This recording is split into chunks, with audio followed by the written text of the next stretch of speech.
Big TV భక్తి సమాచారం WhatsApp ఛానల్లో జాయిన్ అవ్వండి. అన్ని విశేషాలు ఎప్పటికప్పుడు తెలుసుకోండి. 90% కలలు కేవలం విడుదల మాత్రమే. ఈ కోరికలు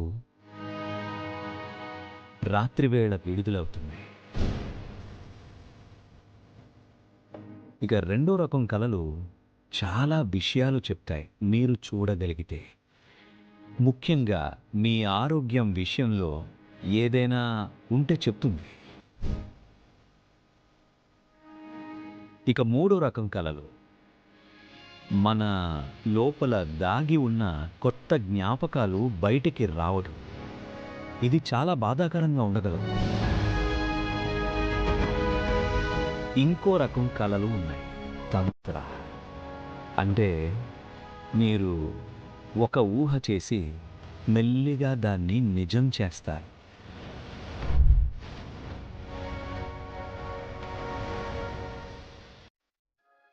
మీరు వినే ఉంటారు ఆ ప్రసిద్ధ ఉపన్యాసం, yes I have a dream. కానీ ఇప్పుడు మనం మాట్లాడుకునేది మీరు కనే కలల గురించి కాదు, మీకు వచ్చే కలల గురించి.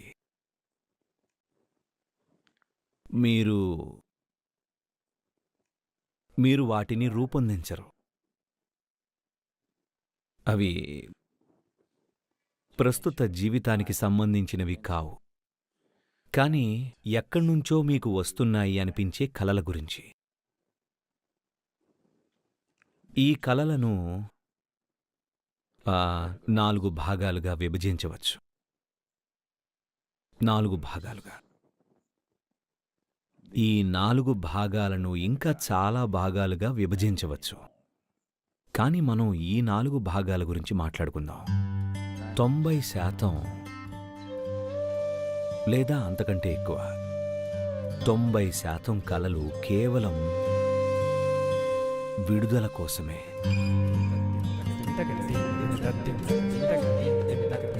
విడుదల అని ఎందుకంటున్నానంటే, చాలామంది మనుషుల మనసులు ఇలా తయారయ్యాయి.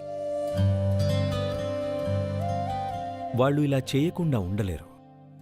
అదేంటంటే, ఏదైనా మంచిగా, అందంగా, ఆకర్షణీయంగా, విలువైనదిగా కనిపిస్తే దాన్ని కోరుకోకుండా ఉండలేరు.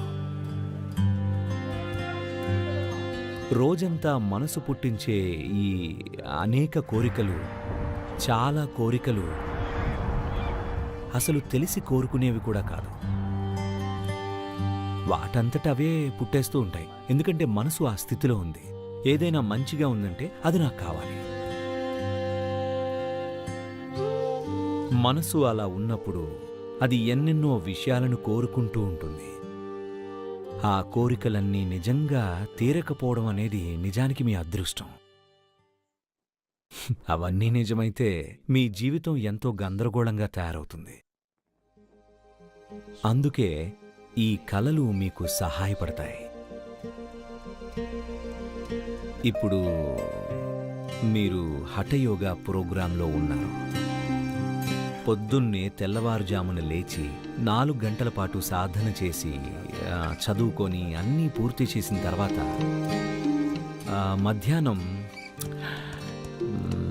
మీకు పడుకోవాలనిపిస్తుంది, లేక కాఫీ కానీ టీ కానీ తాగాలనిపిస్తుంది. కానీ వాళ్ళు మీకు కొల్లు సూప్ ఇస్తారు.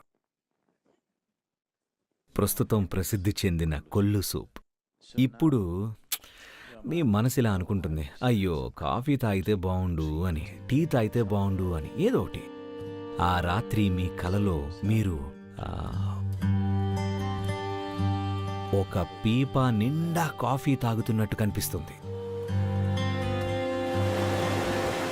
లేదా బహుశా మీరు సముద్రం దగ్గరికి వెళ్తారు. హిందూ మహాసముద్రం అంతా కాఫీతో నిండిపోయినట్టుగా అనిపిస్తుంది. నేను ఒక క్రేజీ ఉదాహరణ చెప్తున్నానంతే. కానీ నేను చెప్తున్నది ఏంటంటే, కలలు అనేవి మీరు కోరుకునే అనేక విషయాల అతిశయోక్తులే. మరోలా చెప్పాలంటే ఇది ఒక విడుదల. కలలో కాఫీ తాగి తృప్తి చెందుతారు. అప్పుడు మరుసటి రోజును తట్టుకోగలుగుతారు. మరుసటి రోజు ఆ కొల్లు సూప్ని కొంచెం ఓపిగ్గా తాగగలుగుతారు. అంతేగా? మీ కలల్లో ఇలా విడుదల జరక్కపోతే అది పెద్ద ఫ్రస్ట్రేషన్గా మారగలదు. అది మీలో ఎంతో బలవంతపు ఆలోచనగా మారగలదు. కాబట్టి ఆ విధంగా కలలు మీకు సహాయపడుతున్నాయి. ఈ కోరికలను విడుదల చేస్తున్నాయి రాత్రి మీరు గాఢ నిద్రలో ఉన్నప్పుడు. ఎందుకంటే అప్పుడు శరీరం విశ్రాంతిలో ఉంటుంది. కాబట్టి మనసు పనిచేయడానికి బోల్డంత శక్తి అందుబాటులో ఉంటుంది. మనసు ఈ సమయాన్ని, శక్తిని వాడుకొని తనను తాను వ్యక్తపరుచుకుంటుంది. 90% కలలు ఈ కోవలోకే వస్తాయి.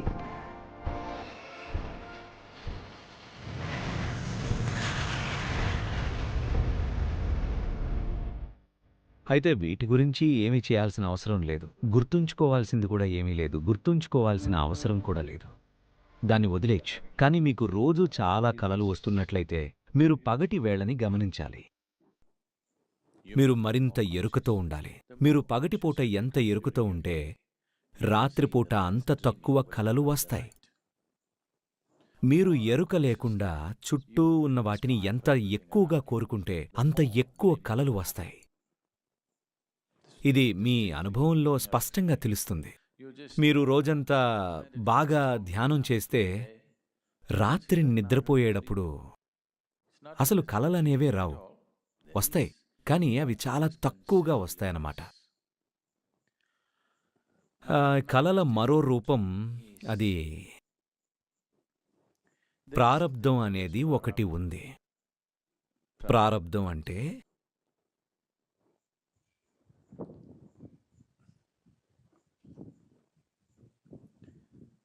ఇప్పుడు మన వ్యవస్థలో చాలా జ్ఞాపకాలు నిక్షిప్తమై ఉన్నాయి. దీన్ని మనం సాధారణంగా కర్మ నిర్మాణం లేదా కర్మ శరీరం అని అంటాం. కర్మ శరీరం అంటే అది ఉత్త జ్ఞాపకాల శరీరం. అందులో భారీ స్థాయిలో జ్ఞాపకాలు ఉంటాయి. ఆ జ్ఞాపకాలన్నీ ఇప్పటికిప్పుడు ఒకేసారి మీ జీవితంలోకి వస్తే మీకు మతిపోతుంది. ఖచ్చితంగా అన్ని జ్ఞాపకాలను అసలు ఎవ్వరూ హ్యాండిల్ చేయలేరు. 30 సంవత్సరాల క్రితం నాకు ఇది జరిగింది. అకస్మాత్తుగా నాకు ఒక గొప్ప అనుభవం కలిగింది. ఆ తర్వాత నేను హ్యాండిల్ చేయలేనన్ని జ్ఞాపకాలు, జన్మజన్మల జ్ఞాపకాలు నా మనసులోకొచ్చాయి. నా మతిపోతుందేమో అని అనిపించింది నాకు.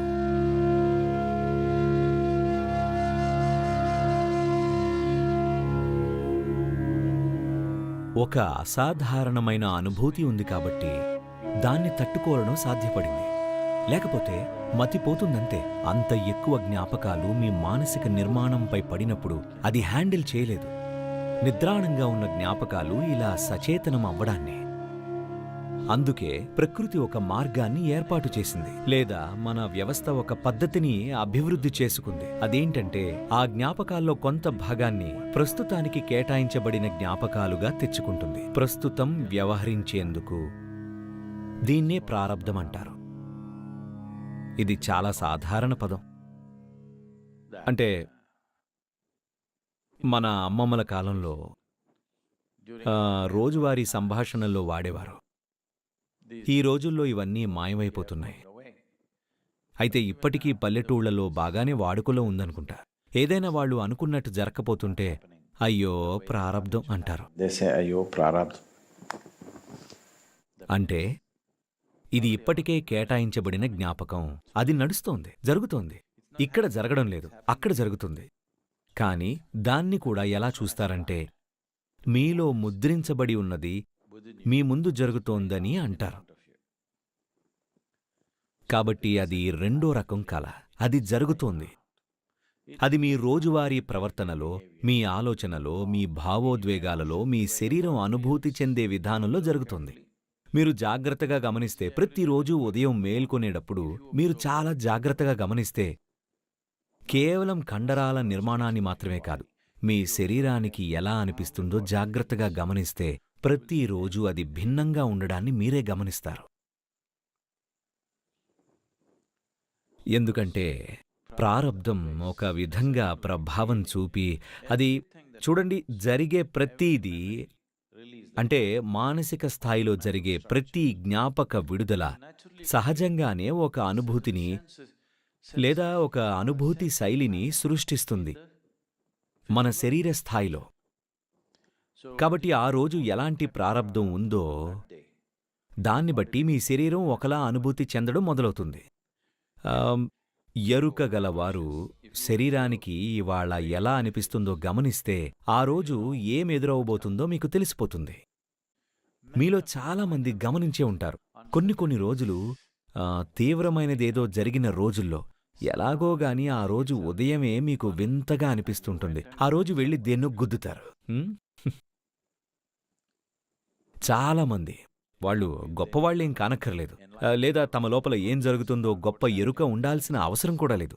అంటే సాధారణ వ్యక్తులు అనబడే చాలామందికి అనిపించి ఉంటుంది ఆ రోజు తీవ్రమైనది ఏదైనా జరగబోతున్నప్పుడు ఉదయం లేచినప్పుడే వింతగా అనిపించడం గమనించి ఉంటారు. దాని అర్థం ఏంటో తెలుసుకోవడం తెలీదు కాబట్టి ఆ సంఘటనలోకి వెళ్ళిపోతారు. దాన్ని అర్థాన్ని తెలుసుకోగలిగిన వాళ్ళు ఆ రోజు కొంచెం వెనక్కి తగ్గుతారు.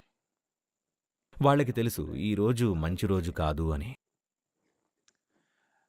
మరి మంచి రోజు కాదు అనంటే రోజులో ఏదో తప్పు ఉందని కాదు, మీకు అది అనుకూలంగా ఉండదు. ఎందుకంటే మీ మొత్తం శైలి ఒక నిర్దిష్ట విధంగా జరుగుతోంది. ఎందుకంటే ఈ మెమరీ మీ శక్తులు పనిచేసే తీరుని, మీ శరీరం పనిచేసే తీరుని, మీ మనసు పనిచేసే తీరుని, ఇంకా మీ చుట్టూ పరిస్థితులను ప్రభావితం చేస్తుంది. కాబట్టి ఇది ప్రారబ్ధం అభివ్యక్తం అవ్వడం. అలాగే ఇదే విషయం రాత్రి కూడా జరుగుతుంది, కలల రూపంలో. వాటిలో అన్ని రకాల విచిత్రమైన విషయాలు కలగా పులగమై ఉండొచ్చు. ఈ రకమైన కలల్లో కూడా మీకు పరిచయం ఉన్నవాళ్ళు, ఇంకా మీకు తెలియని వాళ్ళు, మీకు తెలిసిన ప్రదేశాలు, ఇంకా మీకు తెలియని ప్రదేశాలు అన్నీ కలగా పులగమైపోయి మిక్స్ అయిపోయి కనిపించగలవు.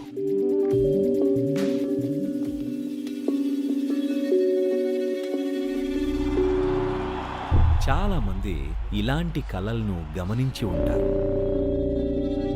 మీరు మీ ఇంట్లో ఉంటారు, కానీ ఎవరో తెలియని వ్యక్తి కూడా మీ ఇంట్లో ఉంటారు.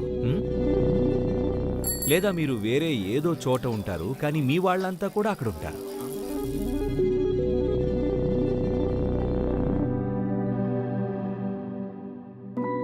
అంటే మీకు తెలిసినవి, మీకు తెలియనివి, ఎరుకగా మీకు గుర్తున్నవి, ఎరుకగా మీకు గుర్తు లేనివి అన్నీ ఈ కలల్లో అల్లుకుపోయి ఉంటాయి. ఇది ప్రారబ్ధం రిలీజ్ అవ్వడం. దీని వెనుక కొంత అర్థం ఉండొచ్చు. అంటే మీరు కలలో కనిపించిన వాటిని గమనించక్కర్లేదు, కల తర్వాత మీకు ఎలా అనిపిస్తుందో అది మీరు గమనించాలి. కల ఏ కారణంగా వచ్చిందన్న దాన్ని బట్టి ఇది మీ కోరికల వల్ల వచ్చిందా, లేక ఇది రావడంలో వేరే జ్ఞాపకాల పాత్ర పోషిస్తున్నాయా అన్నదాన్ని బట్టి మీరు కలలోని చిత్రాలను పరిశీలించక్కర్లేదు, అవి ముఖ్యం కాదు. కానీ కల తర్వాత శరీరంలో ఎలా అనిపిస్తుంది, ఉదయం లేచినప్పుడు మీకు ఎలా అనిపిస్తుంది, ఇది ముఖ్యం. మీరు చూడండి, ఈ కారణంగానే తమ గురించి చాలా నిశితంగా ఎరుకతో ఉండేవాళ్ళు మత్తు పదార్థాలని, ఉత్తేజకాలని తీసుకోరు. వాటన్నిటినీ తీసుకుంటే మీరు ఏమీ గమనించలేరు. ఎలాగో ప్రతిరోజు ఉదయం నరకంలాగానే ఉంటుంది కదా. దాన్నుంచి బయటపడడానికి తంటాలు పడాలి. కాబట్టి ఒకసారి నాడీ వ్యవస్థతో తమాషాలు చేశారంటే అంతా గందరగోళమైపోతుంది. అలాంటి వాళ్ళకి ఇది అస్సలు వర్తించదు. ఒకసారి మత్తు పదార్థాలు, ఉత్తేజకాలు తీసుకుంటే అది అస్సలు పనిచేయదు. ఎందుకంటే మీ నాడీ వ్యవస్థ పూర్తిగా ఇంకేదో చెప్పడం మొదలు పెడుతుంది. అది పూర్తిగా భిన్నమైనది. ఈ ప్రారబ్ధం, మనం మాట్లాడుకున్న ఈ రెండో రకం కళ, అది ఎన్నో విషయాలను చెప్పగలదు దాన్ని మీరు గమనించగలిగితే. ముఖ్యంగా ఏదైనా సమస్య ఉంటే మీ ఆరోగ్యం విషయంలో, లేదా మీ శరీరానికి ఏమైనా అయ్యే ప్రమాదం ఉంటే దాన్ని గమనించడానికి ప్రారబ్ధం అనేది మంచి చోటు. నిజంగానే. నేనెప్పుడూ కలల గురించి మాట్లాడను. ఎందుకంటే చాలా మంది రోజూ అన్ని విషయాలు ఊహించుకొని పిచ్చివాళ్లలాగా అయిపోతారు. అంతే కదా. కలలో ఇది చూశాను కాబట్టి ఈరోజు ఇది జరుగుతుంది, రేపు అది జరుగుతుంది, ఇలా వాళ్ళ ఊహ అదుపు తప్పుతుంది. కలలు కేవలం రాత్రే కాదు, రోజంతా జరగడం మొదలవుతుంది. ఇక మూడో రకం కల అదేంటంటే మీరు మీరు మీ జీవితంలో కొన్ని అనుభవ స్థితులను తాకితే దీనిపై మనం నిజంగా ఒక సర్వే చేయొచ్చు. చాలా పెద్ద సర్వే చేయొచ్చు. మీలో చాలా మందికి ఇది జరిగి ఉండొచ్చు. ఒక శక్తివంతమైన అనుభవం గుండా వెళ్ళిన తర్వాత, ఉదాహరణకి మీరు శాంభవి దీక్ష తీసుకున్నారనుకోండి, లేదా భావస్పందన చేశారు, లేదా సంయమ ప్రోగ్రాం చేశారు, లేదా మరేదైనా దీక్ష ప్రక్రియ గుండా వెళ్ళారు. దాని తర్వాత కలల శైలి మారినట్టు అనిపించి ఉంటుంది. మీకు వచ్చే కలలు మారిపోయాయి. కలల పరిమాణం కూడా మారి ఉండవచ్చు.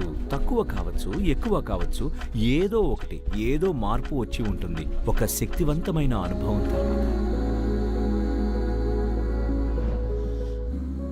శక్తివంతమైన అనుభవం అంటే ఏంటి? శక్తివంతమైన అనుభవం అంటే ఎలాగో కానీ మీరు మీలోని ఒక పరిధిని దాటారు. మనిషి తనలో తాను ఏర్పరచుకున్న పొరలుగా ఉన్న హద్దులు ఉంటాయి.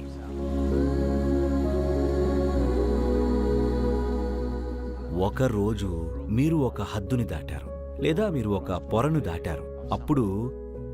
అప్పుడు కలల శైలి మారే అవకాశం ఉంటుంది. ఎందుకంటే ఏదైతే యాక్టివ్గా లేదో, యాక్టివ్గా లేని ఆ జ్ఞాపకాల రాశి ఆటలోకి రావడం మొదలైంది. కొత్త విడుదల. మీకు అర్థమైందే లేదో నాకు తెలియదు. భారతదేశంలో ప్రతి శుక్రవారం న్యూ రిలీజ్ అంటారు, అంటే కొత్త సినిమా విడుదలవుతుంది అని. కాబట్టి ఇది ఒక న్యూ రిలీజ్. ఇవన్నీ ఇప్పటి వరకు లేవు. అకస్మాత్తుగా కొత్త విడుదల. ఎందుకంటే ఒక శక్తివంతమైన అనుభవం జరిగి జ్ఞాపకాల అడ్డంకిని బద్దలుకొట్టింది. ఈ హద్దులు మన రక్షణ కోసమే ఉన్నాయి. ఎందుకంటే ఆ జ్ఞాపకాలన్నీ ఒకేసారి బయటకొస్తే మనం భరించలేం. అసలు బుర్ర బద్దలైపోతుంది. కాబట్టి దీన్ని ఈ జ్ఞాపకాల నిల్వని లేదా కర్మ పదార్థాల నిల్వను మనం సంచిత అంటాం. అంటే ఇది జ్ఞాపకాల గిడ్డంగి. అవన్నీ ఒకేసారి వస్తే ఎవ్వరూ తట్టుకోలేరు. కాబట్టి ఇక్కడ అందులో నుంచి కొంత మీ జీవితంలోకి ప్రవేశించింది. అంటే ఈ జీవితం అంతకు ముందు కంటే పెద్దదయ్యింది. మీ జీవితం ఒకంత పరిమాణం జ్ఞాపకాలతో నడుస్తూ వచ్చింది. ఇప్పుడు ఒక పెద్ద అనుభూతి వల్ల విడుదల జరిగితే అది పెద్ద పరిధి అవుతుంది. పెద్ద పరిధి అంటే మీరు సరిగ్గా నిర్వహిస్తే పెద్ద పరిధి మంచిది. సరిగ్గా నిర్వహించలేకపోతే పెద్ద పరిధితో పెద్ద తలనొప్పి. నిజానికి మనుషులు పడుతున్న బాధ అదే. అదేంటంటే మానవుల జీవం జంతువుల కంటే పెద్దది. అదే సమస్య కదా. మీరేవైనా జంతువుల్లా ఉంటే తిని నిద్రపోతే సరిపోతుంది మీకు. కానీ వాళ్ల పరిధి పెద్దది. వాళ్ల బాధ అదే గదా. కాబట్టి మరింత పెద్ద పరిధి తెరుచుకున్నప్పుడు మీరు దాన్ని సరిగ్గా నిర్వహిస్తే అది చాలా అద్భుతంగా ఉంటుంది. లేదంటే అది బాధాకరంగా ఉంటుంది. కానీ బాధాకరమే అయినా మొత్తం మీద చూస్తే అది మీకు మంచిదే. కానీ మీకిది నచ్చదు. ఇప్పుడు హఠయోగా కష్టం, అవునా? యోగానే కష్టంగా ఉంటుంది, దాన్ని ఒప్పుకుందాం. అది కష్టంగా ఉంటుంది, అయినా మనం చేస్తాం. ఎందుకంటే మొత్తం మీద చూసినప్పుడు అది మనకి మంచిదే అవుతుంది. ఏదో విధంగా మనకు ఆ విషయం అర్థమైంది, అందుకే యోగా చేస్తున్నాం కదా. కాబట్టి మీలోని కొత్త జ్ఞాపకాల ప్రాంతాలు తెరుచుకోవడం అనేది చాలా బాధాకరంగా ఉండగలదు. ఎందుకంటే ఇప్పుడు మీ జీవితాన్ని ఫాస్ట్ ఫార్వర్డ్లో నడిపిస్తున్నారు.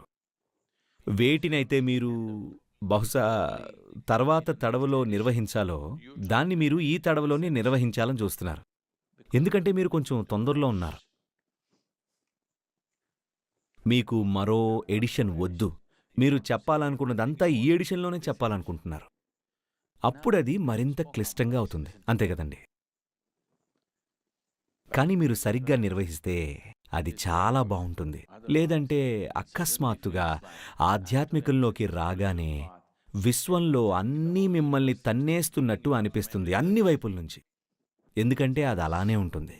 ఎందుకంటే మీరు మరో పార్శ్వాన్ని తెరిచారు, కానీ మీరు నిర్వహించడం లేదు.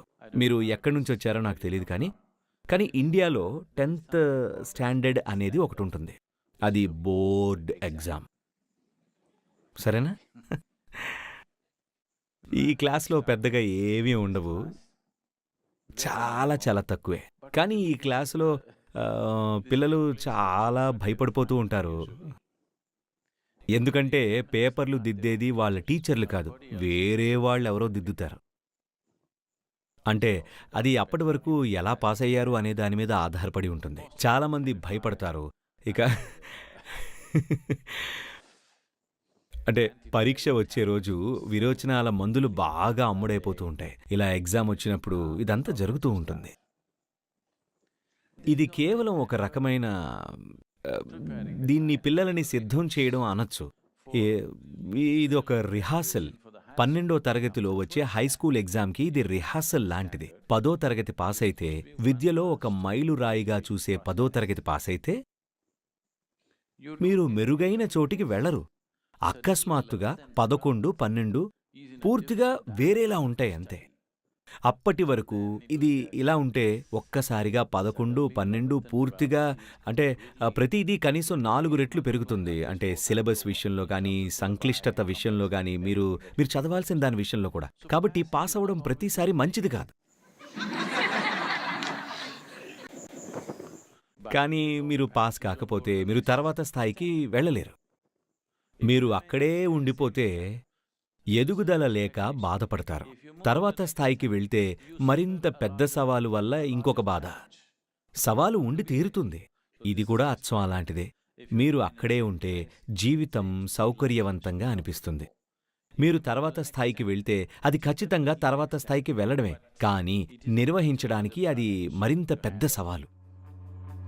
కాబట్టి కలల విషయంలో అది పూర్తిగా వేరే విధంగా వ్యక్తమవుతుంది.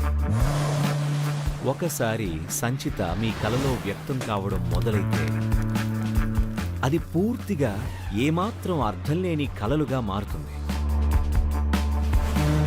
ఒక చోట ఇక్కడ, ఒక చోట అక్కడ, ఒకటి ఇది, ఒకటి అది, ఏది కంటిన్యూస్గా ఉండదు. అది ఎలా వ్యక్తమవుతుందంటే ఎటువంటి అర్థం లేని పిచ్చి పిచ్చి కలలు. వాటికి ఎటువంటి అర్థాన్ని ఆపాదించలేరు.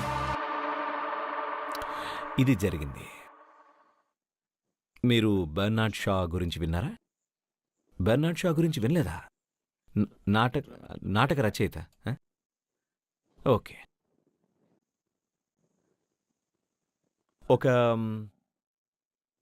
ఒక కొత్త నాటక రచయిత ఒక నాటకం రాసి డైరెక్ట్ చేసి షాని తన నాటకం చూడమని ఆహ్వానించాడు. అయితే షా వెళ్ళి అక్కడ కూర్చున్నాడు. కొన్ని నిమిషాల్లోనే నిద్రపోయాడలాగా. నాటకం అయిపోయాక ఆ కొత్త ఆర్టిస్ట్ లేదా కొత్త రచయిత షా దగ్గరకొచ్చి, నేను మిమ్మల్ని ఆహ్వానించింది మీ అభిప్రాయం విందాము అని. ఇది నా మొదటి నాటకం అన్నాడు. బెర్నార్డ్ షా అతన్ని చూసి, నిద్ర కూడా ఒక అభిప్రాయమే అన్నాడు.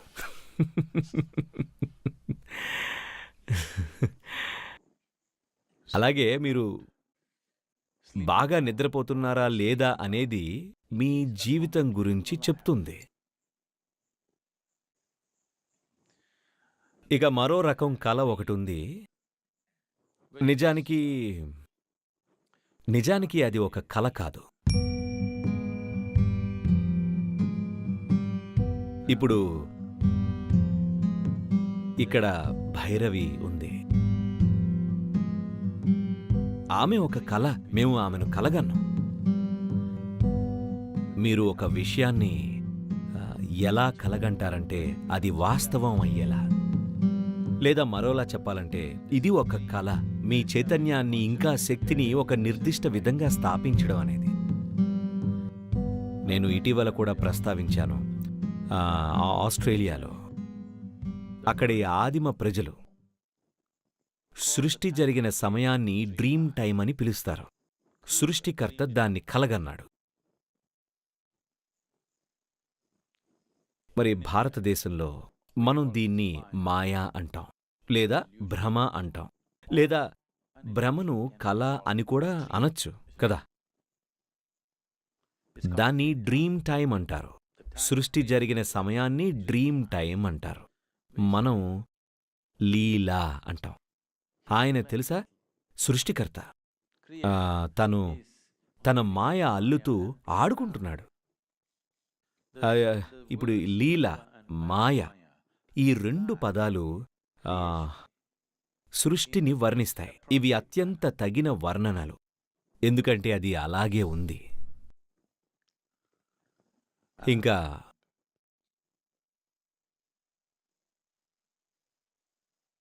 మనం తంత్ర అని పిలిచే ఆ శాస్త్రమంతా దీని గురించే.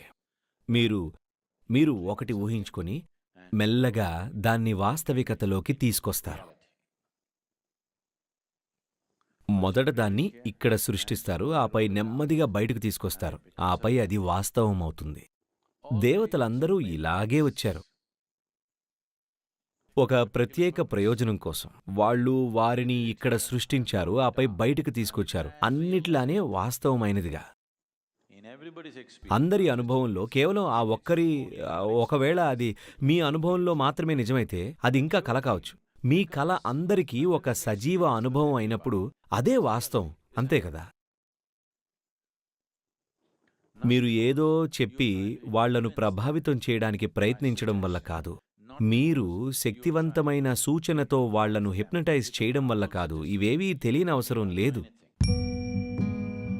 మీరు దేవి గుడిలోకి వెళ్ళగానే తను మీ ముఖంలోకి తగులుతుంది, మీరేమీ నమ్మనవసరం లేదు, ఎందుకంటే ఇప్పుడు ఆమె వాస్తవం.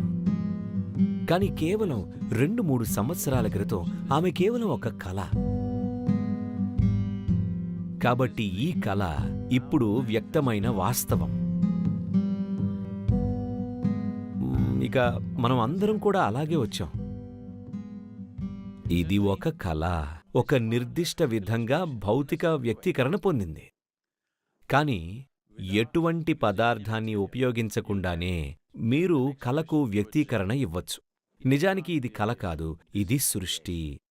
మొత్తం సృష్టి ఇలానే జరిగింది. మీరు మాయతో ఆడగలిగితే, మాయతో ఆడడం అన్నప్పుడు, ఉదాహరణకి కావాలనుకుంటే నేను బంతితో ఆడగలను. బంతి లేదు, కానీ నేను ఆడడం మొదలు పెడతాను. మనం దీన్ని తగినంత తీక్షణంగా చేస్తే కొంత సమయం తర్వాత బంతి ఉంటుంది. ఎక్కడ్నుంచో బంతి తెచ్చుకోవాల్సిన అవసరం లేదు. మీరు ఇలా చేస్తే నిజంగా ఏదో బౌన్స్ అవుతున్నట్లు మీకు అనిపిస్తుంది. కేవలం నా అనుభవంలోనే కాదు, ఇక్కడికొచ్చే ప్రతి ఒక్కరికీ బంతి అనుభూతి కలుగుతుంది. ఇది సృష్టి. ఇది కూడా మీ కలలోనే వేళ్ళూనుకొని ఉంది. ఎందుకంటే మీరు సంచిత సరిహద్దులను దాటితే అప్పుడు మీరు సృష్టి మూలమైన పార్శ్వాన్ని తాకుతున్నారు. అక్కడ మనసు పనిచేయగలిగితే, సాధారణంగా దాన్ని తాకినప్పుడు మనసు ఎంతగానో ఇదైపోతుంది, శిక్షణ ఉంటే తప్ప. లేదంటే అది దీన్నే బహుశా కొందరు మనసు లేని స్థితి అని వర్ణిస్తారు. మీరు ఒక జోన్ లేదా స్పేస్లోకి వెళతారు. అక్కడ మీరు మీ అవగాహనకు మించిన శక్తి సమక్షంలోకి వచ్చిన క్షణం మీరు స్తంభించిపోతారు. దీన్ని గందరగోళమని అనలేం. అది మనసు ఉండని స్థితి. అంటే అది ఒక స్థాయి సన్నద్ధత గుండా వెళితే తప్ప అది ఉండదు. కాబట్టి మీరు ముందుకొచ్చినప్పుడు, లేదా సాంప్రదాయ పదాల్లో చెప్పాలంటే, సరే, మీకు దేవుడి సాక్షాత్కారం అయింది. ఇప్పుడు మీ మనసు స్తంభించిపోతుంది. ఎంత వృధా కదా. అక్కడికి చేరడానికి ఎంతో చేశారు. అక్కడికి చేరాక మీరు స్తంభించిపోయారు. అయినప్పటికీ అది ఉపయోగమే. కానీ మీ మనసు తగినంత శిక్షణ పొందితే, మీ వెనుక తగినంత సాధన ఉంటే, మీరు దాన్ని దాటినప్పుడు, జ్ఞాపకాలు లేని ప్రదేశాన్ని చేరుకున్నప్పుడు, మీ మనసు ప్రస్తుతం అది ఉన్నట్లుగా ఉండడానికి కారణం జ్ఞాపకాలు ఉన్నాయి కాబట్టే. అర్థమైందా? మీరు ఆ గీత దాటినప్పుడు, జ్ఞాపకాల ప్రాంతం అంతటితో అయిపోయిన చోట, కేవలం అవగాహన మాత్రమే ఉండే చోట చాలామంది మనసులు, నా అభిప్రాయంలో 99.999 మీరు ఎన్ని తొమ్మిదిలు కావాలంటే అని పెట్టుకోండి, అంత శాతం మనసులు స్తంభించిపోతాయి. వాటికి వ్యవహరించడానికి జ్ఞాపకాలు లేకపోతాయి. ఈ మనసులు కేవలం అప్పటికే ఉన్న జ్ఞాపకాలతోనే పనిచేస్తున్నాయి. జ్ఞాపకాలు తీసేస్తే వాటికి ఏది ఎలా చేయాలో ఏమీ తెలీదు. మీరు యోగాగా చేస్తున్నది మనసును శిక్షణ పెట్టడం, మనసును శిక్షణ పెట్టడం, మనసును శిక్షణ పెట్టడం. రేపు జ్ఞాపకాలు పడిపోయినా, మీ మొత్తం కర్మ నిర్మాణం పడిపోయినా, ఇంకా మీకు ఖచ్చితంగా మనసుంటుంది. అప్పుడు మీ శరీరం పడిపోతే, అంటే మీరు చనిపోతే, మీకు ఇంకా మనసుంటుంది. ఇప్పుడు మీకు కావలసిన చోటకి మిమ్మల్ని మీరు నడిపించుకోగలరు. లేకపోతే మీరు మీ ధోరణుల ప్రకారం వెళ్తారు. కాబట్టి ఇవి 4 రకాల కలలు. చివరిదాన్ని నిజానికి కళ అని అనలేం. అది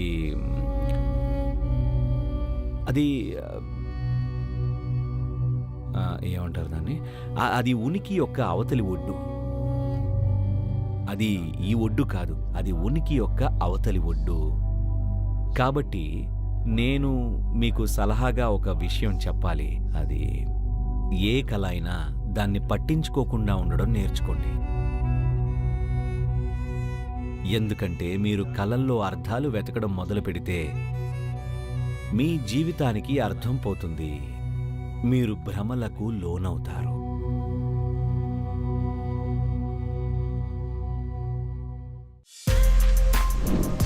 For more videos like this, subscribe Big TV channel.